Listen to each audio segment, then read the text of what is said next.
Cooper Flagg or Malik Mills, that is the decision that the Hornets will have to make tonight. With the first pick in the 2025 NBA Draft, the Charlotte Hornets select.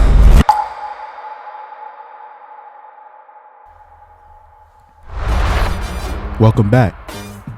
Let's just say, I got a lot to fill you in on. Well, let's start with the finals. And the Boston Celtics have done it! They are the NBA champions! Just as everybody expected, the Boston Celtics are champions once again, winning back-to-back titles. First team to do that? Well, since the Warriors. Jason Tatum? Well, he won his first finals MVP. After all the criticism, laughter, mocking, he really got it done. While the Celtics were securing the NBA title, I was in Chicago getting ready for the NBA Combine, for the draft. And I couldn't help but think, man, where was my future headed to? I wanted to win an NBA championship too in my career, as early as possible. But obviously, whatever team I was going to was going to need some help. I couldn't help but think the way I walked off the court for the last time at Howard left a sour taste in my mouth. At the Combine, I really didn't have to do too much work. They really just wanted to get my measurables. As you can see, I'm still projected to be a top 3 pick. In reality, I might go top 2. Another guy in the top 3 is Ace Bailey, a guy I played back in high school. He had a solid season at Rutgers. Not too great, but his measurables, the potential, still had him in the top 3. My guy Trey Johnson that I played at Texas, well, he's still projected to go top 10. If you ask me, well, this draft is loaded. My guy Dylan Harper that also played at Rutgers, they got him going in the top 5 right now. It's a toss-up. There's so many guards to choose from, including me. It just depends on what you like. And what I like is my guy Derek Queen from Maryland. Big dude with finesse, footwork, touch. I wish he can go wherever I go. And of course, it's Cooper Flagg. Mr. Perfect, Mr. Everything, superstar, generational talent. Projected #1 pick all season. In my opinion, and this may be biased, but take me with the #1 pick. Hey, I had workouts with the Philadelphia 76ers, Washington Wizards, and the Charlotte Hornets. And if you ask me, I cooked at all 3. For the Sixers, they had the 3rd pick. In my brain, I was hoping I didn't fall to them. With Washington, I knew there was a real possibility that I would go 2nd. So I had to make sure I really performed for them. So there was no ifs, ands, or buts. I'm either going #1 or #2 in my mind. And guess who I saw at my workout? Derek Queen, the Maryland kid, Baltimore. Imagine the young dynamic duo we could be back there in Washington. And last but not least, my final workout was with the Charlotte Hornets, of course at the #1 draft pick. And I don't know what I could have did to convince them to pick me over Cooper Flagg, but I sure enough balled out in my workout, cooked everybody, and I left them with no doubt. In my opinion, I do it all. I may not be 6'10" and super athletic like my counterpart, but put the measurables to the side and go pound for pound. What does he do better on the basketball court that I don't? I score, I pass, and I rebound. But this decision is out of my control. With the first pick in the 2025 NBA Draft, the Charlotte Hornets select Cooper Flagg, Duke University.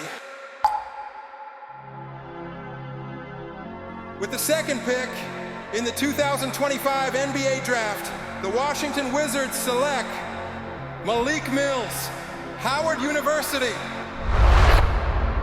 I'm staying in D.C., the same place where I played my college basketball at.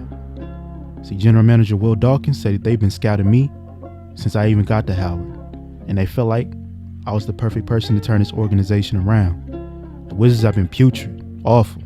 And Jordan Poole, well, he quite frankly needs some help. And the fans have had enough. They're barely coming to games, and whenever they do, they seeing losing efforts. So they brought me in to help turn this thing around. And it's a lot to bear on my shoulders, but I got help with me too. And heading into Summer League, we're gonna see what the young talent that we got could produce. Vegas, the Strip, Summer League 2025. I'm here with the Washington Wizards as the #2 overall draft pick. And honestly, I'm here to ball out as usual. I'm here to prove that the Wizards made the right choice. But hey, quietly, we put together one of the best Summer League teams in Vegas. Between me, Bubbs Carrington, and A.J. Johnson in the backcourt, lethal. Two guys that got a lot of playing time for the Wizards at the end of the season. Not to mention in the front court, you got Keyshawn George. A lot of second-year guys looking to grow the chemistry and figure out their roles for the next season. Me and my guy J.D. Gibson down low were the two rookies in the lineup. And out the gate, I wanted to make my presence felt. And I missed. That didn't matter too much. It's Summer League. It's time to leave it out on the line. I got nothing to lose. I was taking number 2 overall. So I got going with an alley-oop. Best way to see the ball go in the basket is at the rim. I was getting steals. And honestly, in the first half, the thing that showcased most was my defensive ability, which wasn't talked about a lot. And I feel like that's what's going to separate me in this draft class. Not to mention my size and my strength and my touch. I told y'all, in my head I could do it all when I'm on the basketball court. And this is something I did at Howard often. Grab the rebound, push the break, find the open man in transition, easy points. I was really finding my open man all game. I wasn't really being aggressive in the scoring column until the second half. Fine with me. And I forgot to mention another rookie that we got, KJ Turner. I felt like we kind of snagged him in the second round. Good for us, because he was like a Swiss Army knife. When he checked into the game, the ball was moving. He threw a lob to AJ Johnson, and I'm starting to realize we might be the most athletic team out here in Vegas. In the second half, my guy KJ got going. He had a nice little bag too. Mid-range, pull up, smooth. Defense too. And my excitement was growing. Indiana wasn't no slouch either. They had a couple rookies I was keeping my eye on too. This dude named Zaire Cooper was giving out buckets. Maybe he could crack the rotation there in Indiana, but who knows? They got a lot of guards out there. For me, one thing I've always been struggling with is turnovers. One thing I never struggle with is finding my jumper. I told y'all, patience. I didn't have to come out the first half too aggressive, but in the second half, I was locking up, grabbing boards, and what I do? I felt my antennas go up. I get the screen, I hit an immediate step back for 3, and I ain't gonna lie, I missed it. Maybe I was a little too aggressive in that second half, but it really didn't matter too much. The coaching staff gave me the green light. So in transition, I went back to the basics, finding an open guy. Quiet as it's kept, I still finished with 21 points, 7 assists, and 8 rebounds, shooting about 50% from the field. It's the turnovers I gotta watch. And while I wasn't playing, I kept my eye on the rest of the rookie class. The Utah Jazz had a boatload of rookies, I cannot lie. I don't know who I was gonna play, but I know who is. This dude named Pierre Dupont from France. See, the Jazz took him at the top 5. Surprised everybody. But apparently, Victor Wembanyama had a lot to say about him, ring his praises, like his little protege. And he was out there getting blocks, steals, deflections, a menace. The Utah Jazz might have a future star on their hands, but who knows? The Spurs, well, they beefed up their backcourt. They drafted Bryson Baker, aka B5, to run the point. His size kind of reminded me of Stephon Castle. And they also drafted Jalen Archer, who could knock down the 3. He'll probably come off the bench. Out in Toronto, they got my guy Trey Johnson. Pretty solid pick. Low-key a steal. He fell outside of the top 5. And in Phoenix, there's a lot going on that I can't even get into all the way right now, but just know Devin Booker was traded on draft night. Yeah, for 2 first-round picks and a couple of future first-round picks. And they're pretty high on this kid named Orlando Reeves, who they drafted in the first round with Orlando's pick. They feel like he could be the future. I don't know about that, but we'll see. If you're talking about draft winners, Brooklyn Nets might be in that category. They snagged Dylan Harper out of the top 5 too. Not to mention they got TJ Hamilton out of Memphis, knockdown shooter. And they got my guy, Derek Queen, outside of the top 10. Much to everybody's surprise, but again, this draft was loaded. And the Nets look to be in full rebuild mode. Potentially can make some noise this season with the talent they got. Like I told you, watching Derek Queen is amazing. Let me not glaze them too much though, but the Nets surely gonna be a team to watch out for too, even in the summer league. Of course, the Charlotte Hornets got their guy. Not me, but Cooper Flagg, Mr. Generational Transcendent Talent. And as much as I wanted to go number 1, he seemed to be a perfect fit for the Hornets already. And he got some help too. They drafted a kid named Xavier Tate out of Houston. And between those two and a few other guys they drafted, the Hornets are looking pretty solid in the summer league. Not to mention Coop was really looking like a number 1 pick, I must say so myself. He was doing everything he did in college and then some. All the worries about his size and youth, no concerns here. at least out here in Vegas. But we'll see about that. And his running mate at Duke, Malawat, he got picked up by the Pelicans. See, they're looking to rebuild too, for a different reason. And I'll share that soon too, just not right now. Back to us. We played the New York Knicks one game. In this game, I was feeling it. My guy KJ got us started. And the Knicks had this dude named Isaac Walker from New York that they drafted to keep him home. But that didn't have nothing to do with me. I came out the gate aggressive on all fronts. Passing, defense, scoring. In my head, I wanted to win the Summer League title. See, guys like Bubs, AJ Johnson, Kaishan, they all actually got benched because ownership didn't want them getting hurt. They already did enough. So that opened up more room for me to be more aggressive, assertive, really dominate. And that's exactly what I did against New York. I was getting to the rim with ease, finishing with my offhand. Transition, y'all know what I do. Cross, Euro, lay. Easy. In the paint, I hit a nasty sham guard, finished with the offhand, really getting anything I want, whenever I want. I'm just opening up the bag for real. As strange as this may sound, I feel a lot more free on the NBA court than I did back in college. Spacing is a huge deal. I was getting to my spots a lot easier than I was back at college. And in this Summer League game against the Knicks, I put on a clinic. I finished the game, again, over 25 points on the night, and capped it off with this nice 3 in the corner, celebrating and all. And with a lot of the main guys sitting out, it allowed some of our later draft picks to get it going. My guy Mylan Hartfield. Between him, KJ, and myself, we dominated. And I finished the game with 29 points, 9 rebounds, and 6 assists on efficient shooting. And again, the turnovers, I know I gotta watch. I'm gonna get it together soon, but don't worry about that. For now, all I'm worried about is this quarterfinals game we got against none other than the Charlotte Hornets. And it's my time to get that get back on Cooper Flagg, but when I was out there, I noticed one thing. He wasn't starting. It was this dude that I already remember from UCLA, Zach Payne. And don't get me wrong, he was a bucket. Charlotte Hornets got a good draft pick indeed, but he ain't the guy I was looking forward to playing. The guy I was looking forward to playing was on the bench. And apparently, the Charlotte Hornets said he tweaked his ankle with warm-ups and decided not to play him against me and for the rest of the Summer League tournament.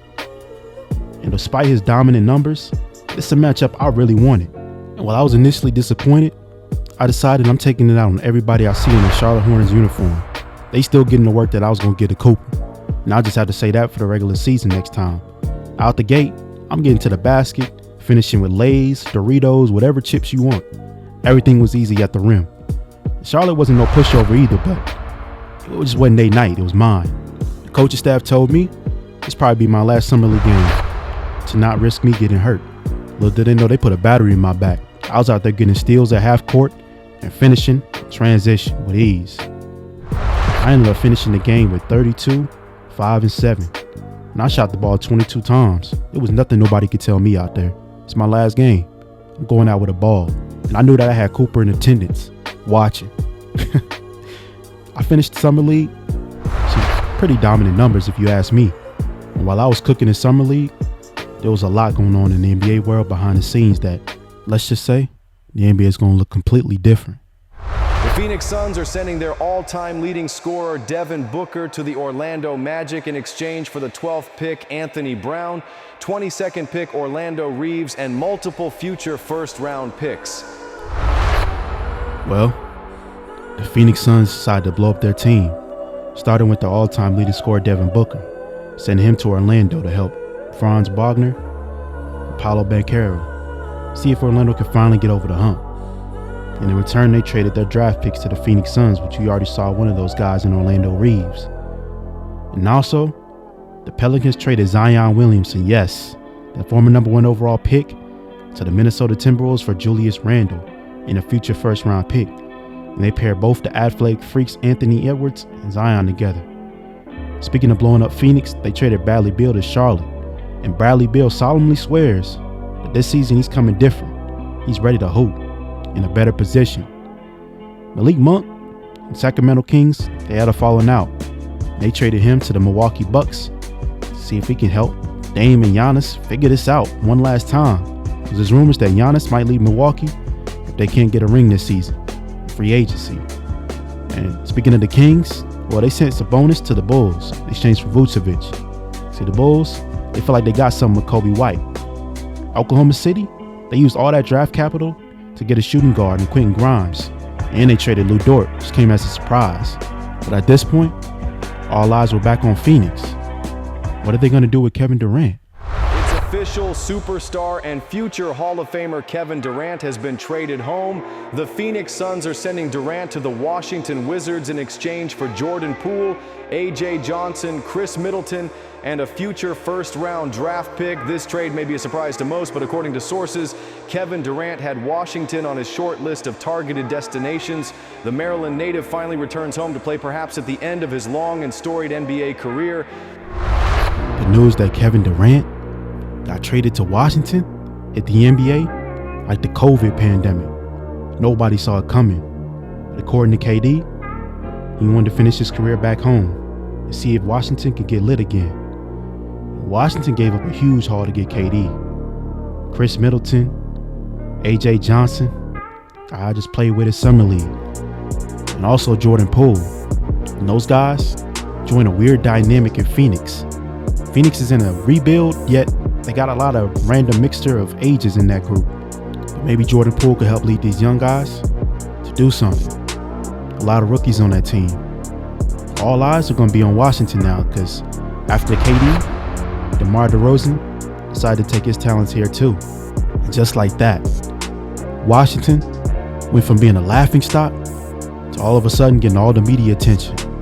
And as for me, well, I'm still the number 2 draft pick. And now I get to play with KD.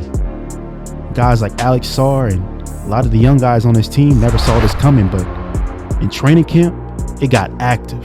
See, one thing about KD and DeMar DeRozan, they brought the energy. No more none of this rookie learning curve stuff.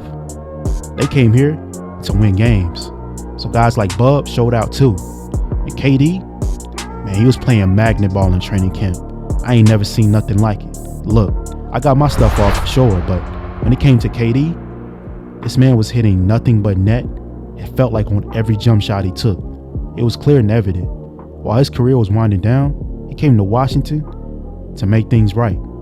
He said he couldn't retire, feeling like he never gave Washington a shot. And he was out here torturing us, particularly my guy KJ.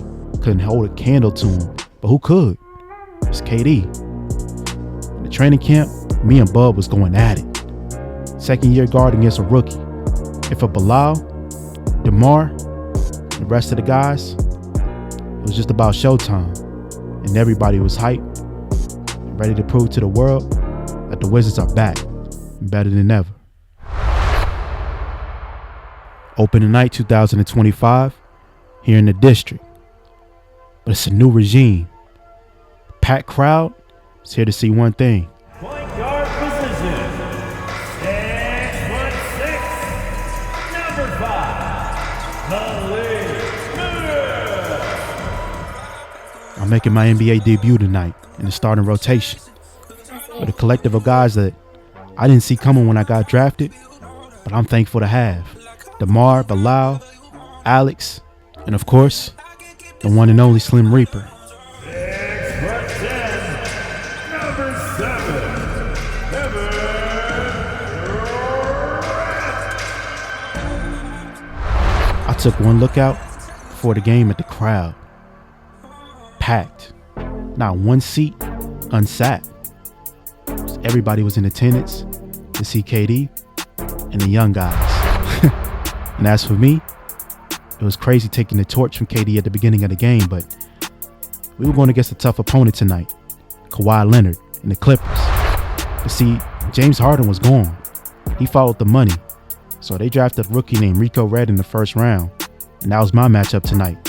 And out the gate, he was a little aggressive, but it didn't really matter too much. See, one thing is we had a tall lineup, considering I'm the point guard at roughly 6'6", 6'7", and KD at the 4? Nasty. Him and Kawhi were going at it at the beginning of the game. It wasn't really much for me to do. Norman Powell got it going for the Clippers too, and he set the tone. And I already knew this game was going to be great. The only thing I was a little nervous about was figuring out when I was going to get my shot up first. And then it happened. The play was drawn for me to get a double screen at the top. and I pulled for the wide open three. Top of the key. Drained it. My first NBA points come from the three-point line. And with that off my back, I figured it was time to hoop. On the defensive side of the ball, well, Kawhi was taking everybody we had one-on-one on him, and I respect that. It's crazy being on the same court with two NBA legends at once, dueling. I was a spectator at one point, so much so that I got put out the game in the first quarter to come relax. The coaching staff just felt like they wanted to come calm my nerves and remind me. They drafted me to be a little more aggressive, but at the same time, play off the vets. So while on the bench, I got to watch the NBA in full effect. Y'all know one thing I hate? It's when you locking up a dude and he finally scored when you on the bench, but that's besides the point. The Wizards, my team, found their rhythm and groove early. I didn't mind being on the bench. For the first time in my basketball career, I'm on the bench watching my team succeed, and it was a blessing in disguise. I'm sitting next to my assistant coaches and picking up game and gearing myself up to get back in the game, but also being supportive of the fellas. Out there in my place, it was Bud. Between him, Bilal, KD, DeMar, they were locking up. This man KD had his rhythm early, putting on a show for the Washington Wizards crowd in DC. It was early, but we were putting on a defensive clinic in that first quarter. Come second, it was probably time for us to ramp up our scoring a little bit, so I got back on the court and immediately made an impact. But again, I didn't feel the urge to take too many shots. We had a lot of scorers on this team, quiet as it's kept. So for me, I'm playing my role to a T. Guys like Bilal in their third year are taking that extra step. In the first half, I had a quiet 5 points, but a 4 assists and 4 rebounds had me in the stat sheet pretty comfortably. For the Clippers, well, they started to rally back and score a lot more in that second quarter. And towards the end of the second quarter, we found the moneymaker, KD. Secured us a 2-point lead going into halftime. Kawhi Leonard would score 2 at the end of the half. With a 52-54 ball game, the start of the second half will be pivotal. For the Clippers, Kawhi Leonard was clearly on a mission. Without James Harden, he obviously had to be way more aggressive than he was before. And for our team, it was KD, continuing to do what he do, shoot. Between those two, it was a legends duel. Then DeMar DeRozan said, "Can I enter in this dance?" Finally got himself going with a mid-range. And in that third quarter, it was a lot of mano-a-mano action. I said, "Excuse me, don't mind if I get an assist right here to my big fella." And towards the end of the third quarter, we were rolling, extending the lead once again. But I didn't really get involved in the scoring column. That was really all Bub. Again, he subbed in for me at the end of that third quarter and got it going. KJ, he got some action too, but he couldn't find his stroke. And I respect it. So as I was getting ready to check in for the fourth quarter, I had one thing on my mind. They drafted me number 2 for a reason. KD came here to play with guys like me. So why not come out this fourth quarter? Let the people know that I'm here too. So out the gate, it was me and Bub in the backcourt. Quiet as it's kept, this was one of my favorite rotations. Me and Bub could get to the rim like none other. And I immediately got it going with a layup. Being way more aggressive, I got the pick and roll and did a floater over Zubac. Now I'm feeling it. The next possession, even more aggressive. I got Terry Rozier on me. I thought it was sweet. I put up for the nice close range jump shot and it was just slightly off. And then I thought to myself, maybe I should chill out. Bub had the opposite intentions as he hit a nice hezzy on Bogdanovich, attacked the rim with 2 hands for safety. That man was lost. And for us, we had a nice comfortable lead in the fourth quarter without our superstar KD as he was on the bench. By the time they checked back in the ball game, the Clippers were starting to rally a little bit as Kawhi Leonard was back to being automatic. The coaching staff pulled me out for a couple of minutes to get some rest, catch my breath, and again know the assignment going back in the game. And off the rip, that assignment was to get KJ off the court. And my dog couldn't get a jump shot going to save his life tonight, but it's okay. Because guess who did? KD. But in this possession right here, we were getting clamped. The Clippers were starting to rally and come back. Make this a tight ball game. The crowd was getting a little antsy. For me, my assignment was still Rico. Last thing I want to do is give up any points to him. And sure enough, off a screen, I get caught slipping. And he buries the 3 to cut this to a 3-point game with a little over 3 minutes left. KD wasted no time answering that with a 3 of his own. The next possession, we gave the ball right back to KD. And I set the double screen. I was about to watch him go to work. Little did I know he was trying to kick it back out to me. and it resulted in a turnover, miscommunication. And I could tell KD was frustrated with me, but he tried to contain it because he knew I was a rookie. In the next possession, Kawhi hits a three. The game was tight. The ball in KD's hands, we were trying to force it to him, but Kawhi's defense was pretty solid, so he had to kick it out. In a 3-point ball game, I was forced to throw up a three at the end of the shot clock. And guess what? Buried it. Extended to a 6-point ball game with 1:45 left in the game. And I couldn't celebrate too hard because the game was still intense, but in my mind, I was going crazy. Next possession, the Clippers turn it over. And in transition, Bilal kicks it up to me, and I kick it up to Alex. Get him an easy finish to give us an 8-point lead. And just like that, the raw emotions of securing our first win in the Wizards uniform hit me and KD at the same time. What a feeling. Celebrating next to one of the greatest players of all time. And it was time to close out. Foul game. I went to the line, and y'all know I'm automatic. I lied. I only hit 1 or 2 free throws, but it didn't matter. We ended up getting a 101-94 win over the LA Clippers an opening night in Washington in the district, and the city was back alive again. And as for KD, well, this is game 1 of 82. And while he told the guys that this is only the beginning, I couldn't help but feel good about it. In my debut, I went for 15, 8 assists, and 9 rebounds. And my favorite, I only had 1 turnover in the night. As for that boy KD, well, he had the Michael Porter Jr. special, 30 points, 0 assists. But listen, when you KD, you don't need to swing the rock. Take all the shots you want, bro. And listen, the future is bright for us. We had trips coming up against the New York Knicks in Madison Square Garden. My first time ever at the Mecca. As much fun as this game was, there was one I was looking forward to even more than this. In Charlotte. And you should already know why. It was time to get some get back. The matchup that I've been waiting for since college. The number 1 pick versus the number 2. My rival.